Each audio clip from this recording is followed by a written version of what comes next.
আমরা হারাম থেকে বেঁচে থাকব, একটু বেশি খাইতে গিয়ে, একটু বেশি পড়তে গিয়ে, একটু বেশি লাক্সারির জন্য বা একটু বেশি আরামের জন্য আমরা হারামে চলে যাওয়া থেকে বেরোতে থাকবো ইনশাল্লাহ।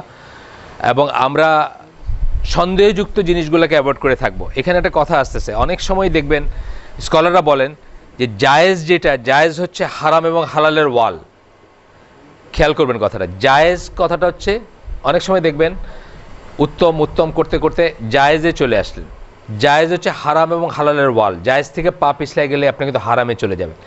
এই জন্য সবসময় জায়েজ দিয়ে সব কিছু আমরা করব না, নির্ধারণ করব না। যেমন আমি একটা উদাহরণ দিয়েছিলাম গতদিন, বা অন্যখানে আমি দিই, অনেক সময় বলি, যেমন ক্রিকেট খেলাটা, ক্রিকেট খেলা জায়েজ না না জায়েজ, এই প্রশ্নটা কিন্তু আমরা অনেকে করি। বা ফুটবল খেলা অথবা ফুটবল খেলা দেখাটা জায়েজ বা না জায়েজ।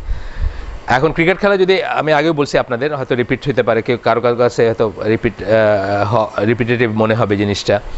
ক্রিকেট খেলাটা জায়েজ না না জায়েজ, এখন আমি একজন মুফতিকে জিজ্ঞেস করলাম, অথবা একজন ইসলামী ইসেকে জিজ্ঞেস করলাম, স্কলারকে জিজ্ঞেস করলাম, ক্রিকেট খেলা জায়েজ না না জায়েজ।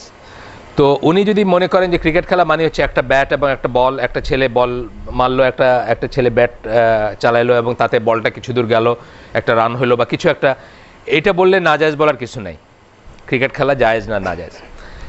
কিন্তু এর পরবর্তীতে আমি যখন জায়েজ বললাম বা জায়েজ বলে ধারণা করে আমি আগাইতে থাকলাম, নেক্সট আমি একটা খেলার প্রশিক্ষণ নিলাম, আমি প্রফেশনাল একজন খেলোয়াড় হইলাম, আমি বাংলাদেশ ন্যাশনাল টিমে খেলতে শুরু করলাম, আমি এটা আমার প্রফেশন হলো, আমি এটার জন্য 6 ঘন্টা 7 ঘন্টা ক্রিজে দাঁড়ায় থাকতেছি, আমার ইবাদত, আমার নামাজ রোজা সব যাচ্ছে। এটাকে কেন্দ্র করে মানুষ বেটিং করতেছে, লক্ষ লক্ষ পাউন্ডের বা ডলারের বেটিং হচ্ছে, মানুষকে প্রতারণা করতেছে, মানুষের ভিতরে হিংসা বিদ্বেষ বৃদ্ধি পাচ্ছে, মানুষকে মেরে ফেলতেছে এটার জন্য। মানে ক্রিকেট না, ফুটবলের জন্য মারে, আপনারা জানেন ইংল্যান্ডেও ওই ম্যানচেস্টার ইউনাইটেড এবং লিভারপুল এদের খেলার পরে বাসের নিচে ধাক্কা দিয়ে ফেলাই দিচ্ছে, মানে এক সাপোর্টার আরেক সাপোর্টারকে, এরকম ব্যাপার হয়। এই যে অনওয়ার্ড যেগুলো যাচ্ছে একটা একটা করে যত ব্যাপার, প্রত্যেকটার সাথে হারাম যুক্ত।